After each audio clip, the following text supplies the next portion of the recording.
Dentro da asamblea aqui nós apresentamos eigenlijk o plano para 2025 e ano anual, dus o conta anual de 2024. Nós tínhamos sala toch basta yeng, sempre no reto para ganhar o membro na bem evento na asina, pero nós contento com isso que a bem si, para nós poder apresentar nos planos para 2025 com maneira para background 80 anos de ATIA. Maneira bisa é retornando a hopi,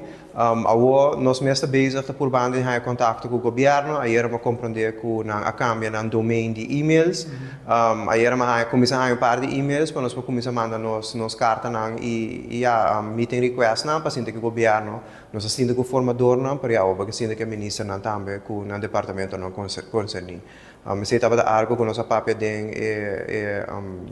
asamblea anual, nosso papel sei que membro não que a ideia não está onde nós vai focus riba de aqui, de que a main focus ainda está é escassez de labor que tem e assim dimas e DPL mais ágil para por processar mais permite e por mais ainda na trabalho mais livre possível. Esse é o reto de mais grande, porque está afetando todo sector, não sector só. Ayer mesmo, um dos membros ng Bisami ko ting sumisiyete 8 luna guardando